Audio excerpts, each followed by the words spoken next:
Minha irmã ficou com toda a herança da família. Para mim, deixaram só uma moeda de €1. Não gaste tudo de uma vez, viram? Mas quando transformei esse euro em milhões, eles voltaram pedindo desculpas. Postei essa história no Reddit, num fórum sobre famílias injustas. Foi há uma semana. Recebi tantas mensagens que até me assustei. Teve gente dizendo que era mentira. Outros contaram histórias parecidas. Mas essa é a minha verdade. Aconteceu comigo. Tudo começou no dia em que o testamento do meu avô foi lido. Estávamos no escritório do advogado, minha mãe, meu pai, minha irmã Natália e eu. Meu irmão Luiz nem apareceu. Ele achava mais importante cuidar do negócio dele na Costa do Sol do que participar de qualquer assunto de família. Eu não esperava ganhar muito. Só queria algo simbólico. Meu avô tinha uma boa quantia guardada. Não era bilionário, mas tinha o suficiente para garantir conforto a todos os filhos e netos. Menos para mim. A Natália ficou com a casa em Marbella, a conta recheada da família e todas as ações da empresa. O tabelião fez uma pausa. Então disse, e para Cláudia, €1. Ele até tossiu antes de falar. Achei que fosse um engano. Minha mãe evitou me encarar. Só soltou um suspiro. Meu pai ficou calado, como sempre. Natália sorriu e disse, bom, €1 também é dinheiro. Luiz chegou no fim da reunião, viu o que aconteceu e soltou, não gaste tudo de uma vez. Todos caíram na risada.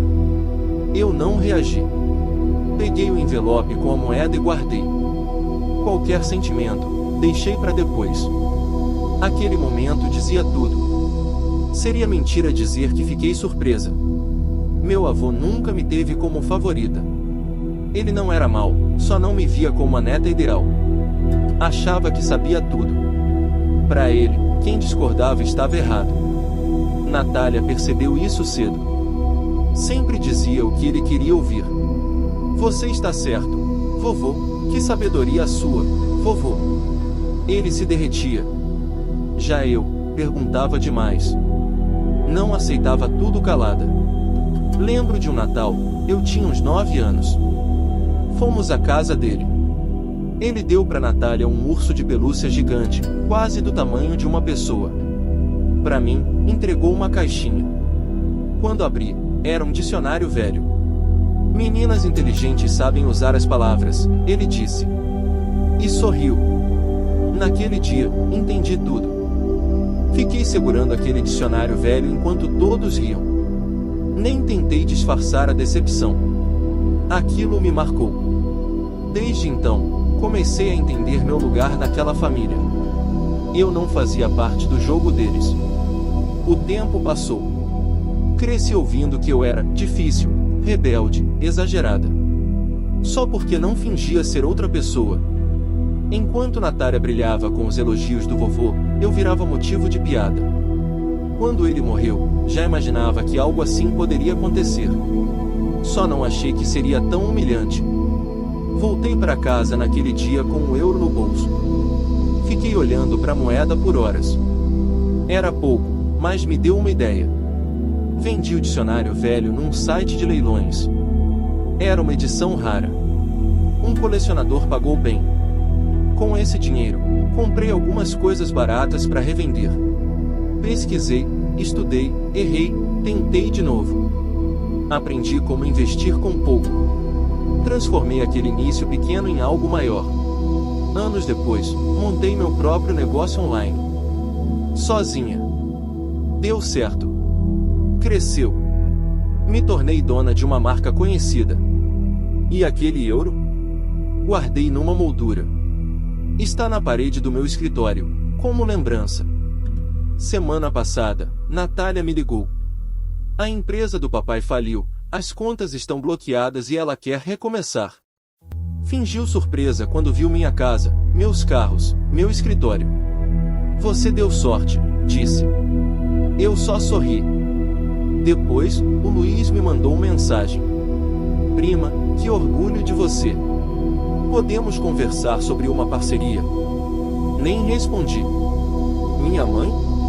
Ligou chorando, dizendo que a família precisa de mim agora. Eu não guardo ódio. Só aprendi a escolher quem merece estar por perto.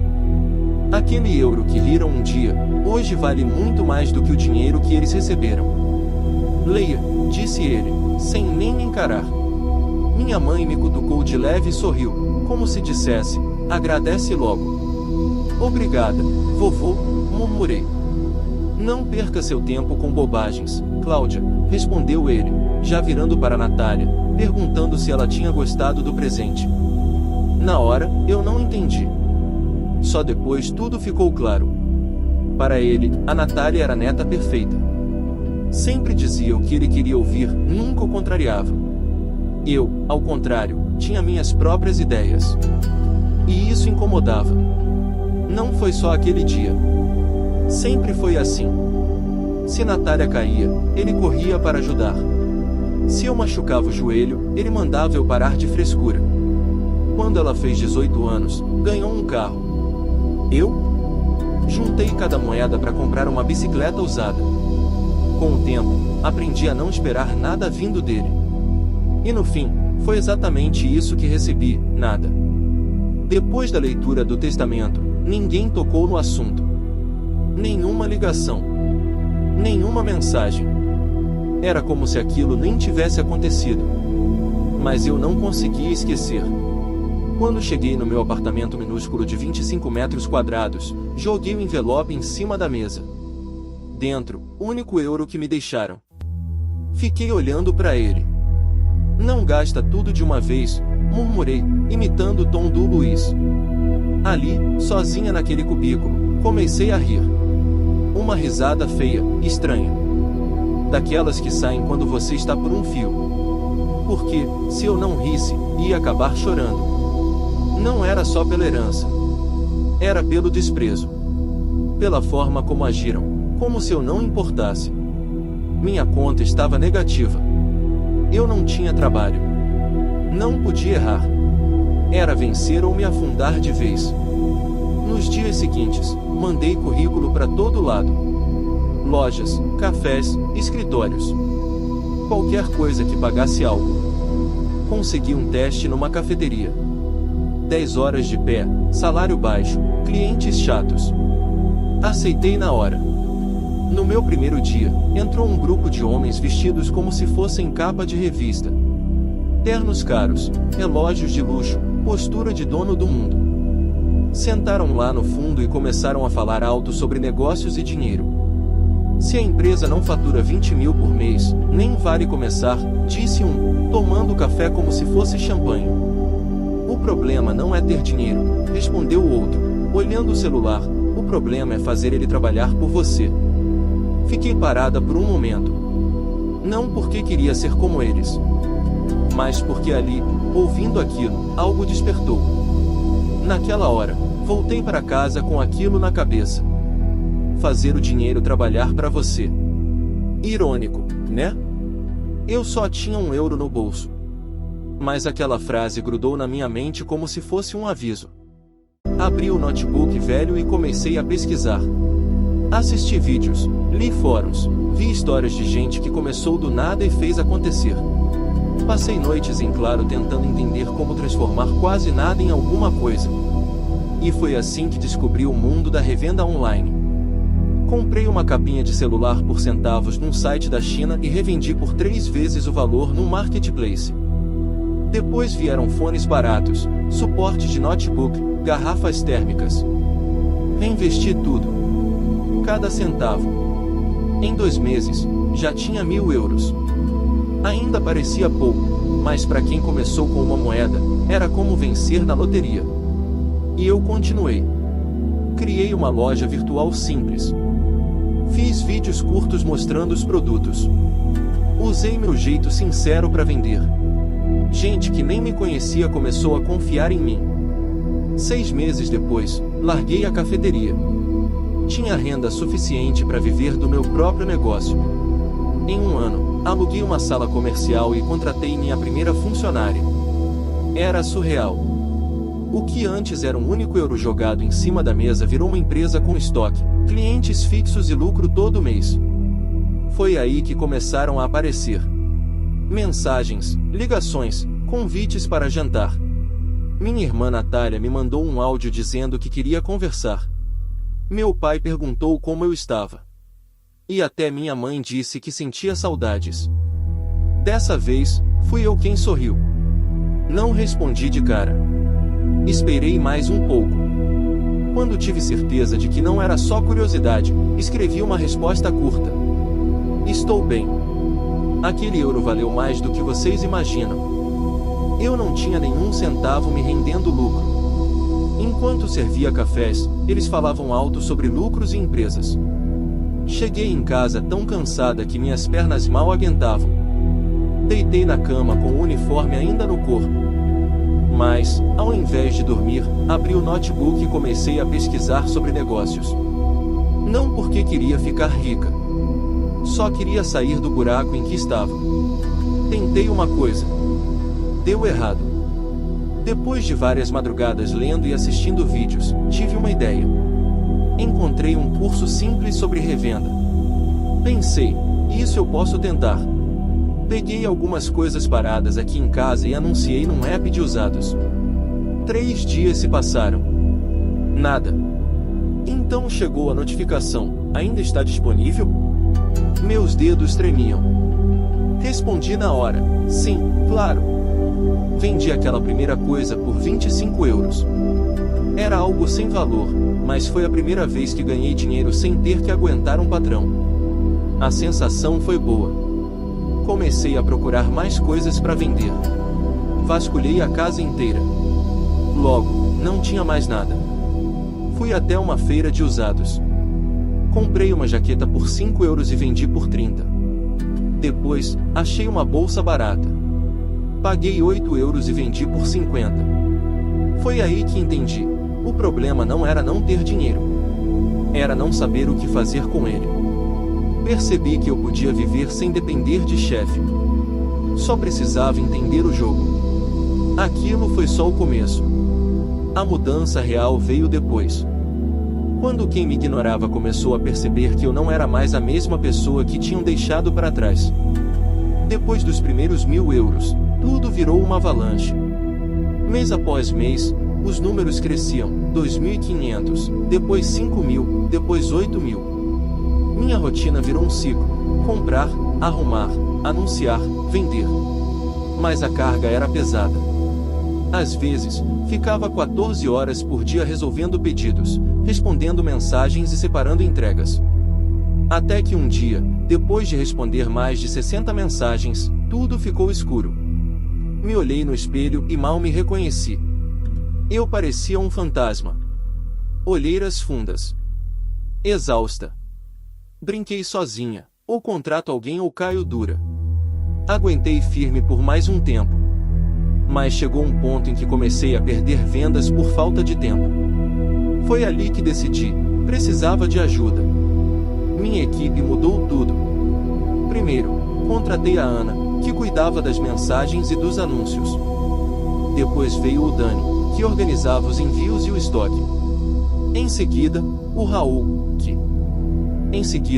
Raul, que cuidava da parte financeira e das planilhas, porque eu já estava me perdendo nos números. Com o tempo, formamos uma pequena equipe que fazia o negócio girar, mesmo quando eu precisava descansar.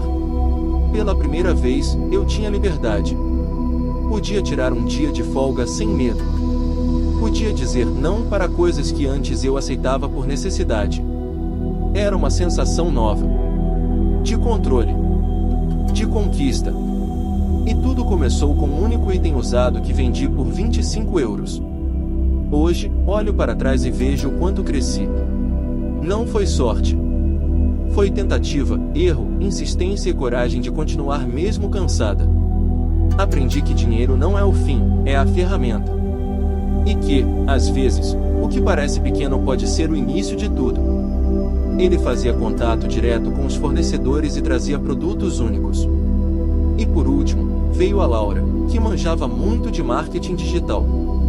Foi ela que me ajudou a acelerar tudo. Em 4 meses, saí de sozinha para uma equipe com 6 pessoas. A gente deixou de vender só em apps de usados. criamos nossa própria loja online. Começamos a pagar anúncios, melhoramos as entregas, fizemos acordos com fornecedores grandes. O resultado? As vendas triplicaram. A loja já estava fazendo mais de 50 mil euros por mês. Mas eu queria ir além. Sonhava com uma loja física. Um passo enorme. Fiquei semanas com a ideia na cabeça. Vender pela internet era bom, mas tinha produtos que as pessoas precisavam ver e pegar antes de comprar. Então comecei a procurar um ponto. Visitei vários lugares. Alguns eram caros demais, outros ficavam vazios o dia todo. Até que achei o lugar certo. Pequeno, mas num ponto movimentado. O aluguel era quase 3 mil euros por mês. Mas nessa altura, isso já não me assustava. Assinei o contrato com o coração acelerado. Investi 50 mil euros para reformar. Era um risco. Mas era o meu risco. No dia da inauguração, eu não sabia se alguém ia aparecer. Mas apareceram. E muita gente. Clientes antigos da loja online. Gente que viu os anúncios. Pessoas que passaram na frente e ficaram curiosas. No primeiro dia, vendemos quase 8 mil euros. Fechei a loja à noite, sozinha. Olhei em volta e pensei, se meu avô visse isso, ia se revirar no túmulo. Porque no fim, eu abri um negócio de verdade. E não qualquer negócio, um que já passava de 50 mil euros por mês. E foi aí que a família sentiu o cheiro do dinheiro. Fazia quase um ano que eu não falava com ninguém depois da briga por causa do testamento. Sumiram. Mas um dia depois da inauguração, saiu uma reportagem sobre mim num site de negócios. No mesmo dia, recebi uma mensagem da minha mãe. Filha, que orgulho!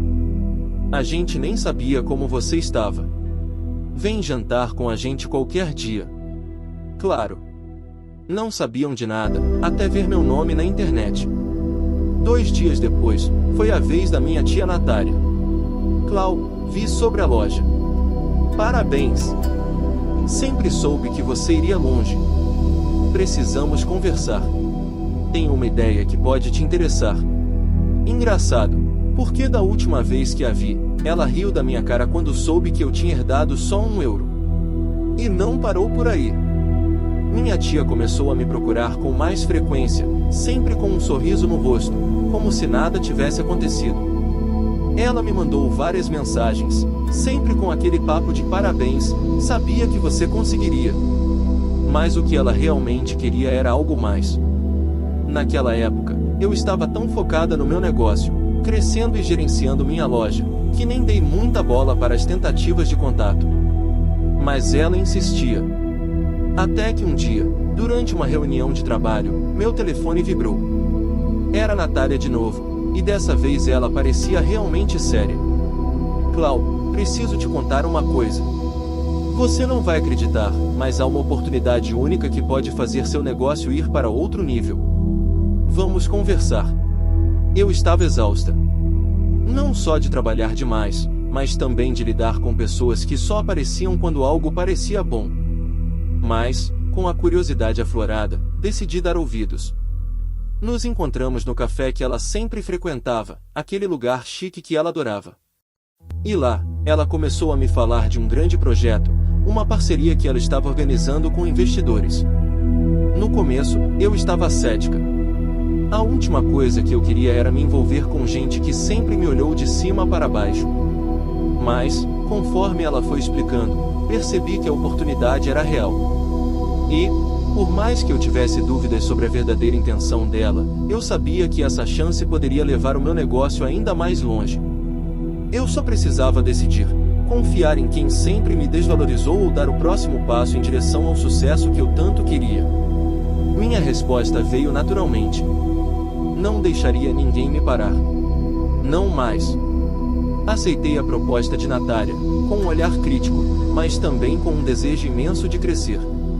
E assim, as coisas começaram a se transformar mais rápido do que eu imaginava.